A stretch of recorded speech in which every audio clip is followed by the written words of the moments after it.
Coucou, je suis ravie de te retrouver pour te présenter un oracle de ma collection. C'est un oracle que j'ai gagné sur Instagram sur le compte Catalina288. Il s'agit de l'oracle chamanique. Alors, c'est d'Anaël Carlotta Guenchedi, désolée pour le prénom, édité aux éditions Macro. C'est un oracle que je ne connais absolument pas, je ne l'avais jamais vu. Donc voici un peu le coffret. Donc il s'ouvre comme ceci. Donc, je trouve que c'est plutôt original. C'est écrit: l'oracle chamanique parle à notre moi profond et nous met en contact avec la voix ancienne de la grande mère qui habite en nous. Les 30 cartes suggestives et puissantes nous guident tout au long de notre cheminement vers la joie et la liberté. Elles nous invitent à regarder en nous remettant en contact avec nos ombres. Une fois que nous avons reconnu celles-ci, nous pouvons les transformer et les mettre en lumière. Il est au prix de 16,95 €. Alors, donc il y a un livret d'accompagnement, je vous le présenterai juste après les cartes. Voici les cartes, donc le dos est très très beau, j'aime beaucoup ces couleurs.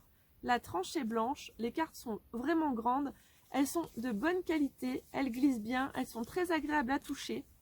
Comme le coffret, je ne saurais pas dire quelle est sa matière, mais j'aime beaucoup. Donc voici les illustrations. Donc sur chaque carte, vous avez bien sûr son chiffre et le mot-clé. Moi, je l'aime vraiment beaucoup. Je suis vraiment ravie d'avoir gagné ce concours. J'aime beaucoup les oracles chamaniques. D'ailleurs, si tu en as d'autres à me conseiller, je suis vraiment preneuse. N'hésite pas à me laisser un petit commentaire pour me dire ce que tu penses de cet oracle, si tu l'as, si tu l'utilises, etc. J'aime vraiment beaucoup échanger et partager sur mes différentes passions, et les oracles sont une grande partie de mes passions. Oracle et tarot.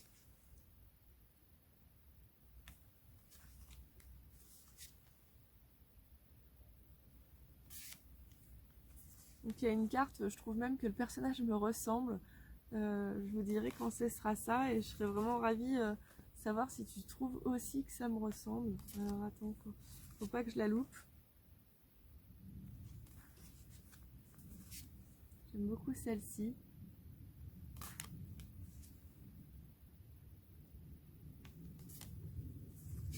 J'aime beaucoup, c'est très coloré sans être flashy. J'aime beaucoup la teinte des couleurs. Vous voyez, même sur le dos, là, le petit rond en bas, je trouve que c'est vraiment trop beau. J'aime beaucoup cette carte de la régénération.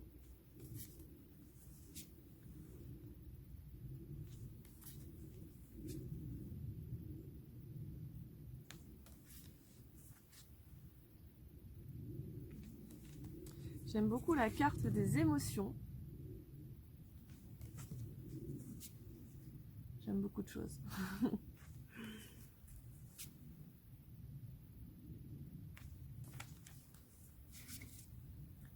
Donc à la fin de la vidéo, je vais tirer une carte pour délivrer un message. J'aime beaucoup délivrer des messages. Et pour aussi que vous ayez une meilleure aperçu de comment est construit le livret au niveau significatif des cartes. Au niveau signification des cartes. Je me demande si j'ai pas zappé celle que je voulais vous montrer où je trouve que le personnage me ressemble. Ben si, je l'ai zappé. On va revenir dessus. J'aime beaucoup celle-ci. Et la dernière. Alors. Où est-ce qu'elle est ? Ah bah c'était la première. Je sais pas ce que tu en penses, mais moi je trouve que ça me ressemble. Alors je sais pas si c'est les cheveux longs, le visage ovale, le grand nez, mais je trouve que ça me ressemble trop. Le livret. Alors le livret, ce que je trouve original, c'est qu'il est écrit en bleu. Donc on a un sommaire, une petite préface où l'on nous dit que dès que l'on commence la lecture de ce livre, on sent immédiatement que c'est quelque chose qui peut nous prendre par la main et nous accompagner tout au long de notre parcours quotidien, et cela en 30 étapes. Un parcours plein de découvertes et de vérités. Donc ensuite on a une introduction. Dans l'introduction, ce que je trouve intéressant, c'est qu'elle dit vraiment que lors de la création de cet oracle, elle a mis 9 ans pour créer toutes les œuvres d'art, le livret, etc. Elle a vraiment été guidée par la grande mère. On vous explique comment utiliser les cartes, comment choisir une carte. On vous parle de la disposition en croix. Donc un tirage que je trouve très intéressant. La première carte, la quintessence, c'est ce que l'on est. La carte numéro 2 représente la Terre. Elle invite à l'introspection et au changement. C'est la carte du monde physique. Le feu représente le renouvellement, la clarification. La carte de l'eau indique comment accroître la confiance en la vie. Et c'est aussi les émotions. La carte 5 de l'air représente le chemin de la sagesse, de la pureté et de la connaissance. C'est la carte du futur.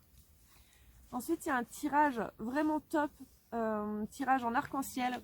7 cartes, et en fait, chaque carte va représenter un centre d'énergie, donc un chakra. Donc la carte 1, exister, ça va vraiment être le corps, la santé, mais aussi la famille, la maison. La carte 2, ressentir, ça va être les émotions. Je vais vous donner qu'un mot-clé à chaque fois. La carte 3, agir, ça va être l'estime de soi. La carte 4, aimer, l'amour. La carte 5, communiquer, ça va être l'expression créative. La carte 6, voir, ça va être l'intuition. La carte 7, connaître, ça va être le chemin spirituel. Donc je trouve ça vraiment super. Et voilà comment sont représentées les cartes. Donc le titre, un sous-titre, la représentation de la carte et des textes. Donc en fait c'est la 3e fois que je fais la vidéo, donc j'ai pas envie de tirer une 3e fois une carte à vous partager. Je vais reprendre la première que j'avais eue parce qu'elle me parlait bien. La deuxième, quand j'ai fait la 2e vidéo, ça n'allait pas. À savoir que j'ai quand même réussi à tourner des vidéos sans que ça mette enregistrement. Donc c'était la carte 11, la carte construire. Donc c'est marrant parce que là je viens de tourner la vidéo sur les constellations chamaniques.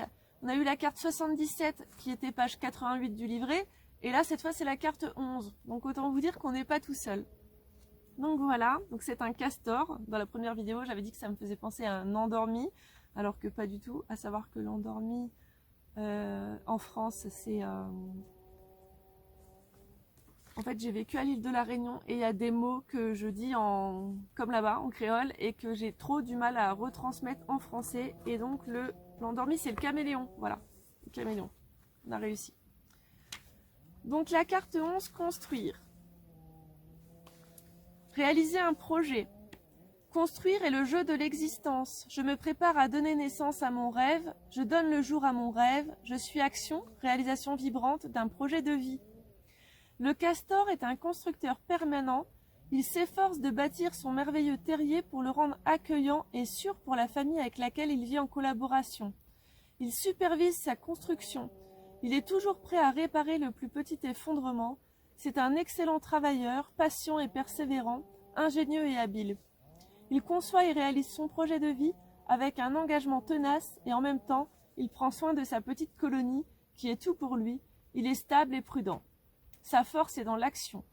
L'embryon dans le ventre maternel représente quelque chose qui se prépare à naître, quelque chose en cours, le futur, un potentiel sans limite. En tout cas, c'est tout ce que je vous souhaite. Le castor qui se prépare à naître symbolise la naissance de mon rêve qui, comme une créature encore en gestation, a besoin d'être écouté, compris, soigné et nourri. Je désire comprendre ce rêve que je porte en mon sein pour le faire naître, pour participer à sa naissance et m'occuper attentivement de lui. Quel est mon projet de vie? Qu'est-ce que je construis?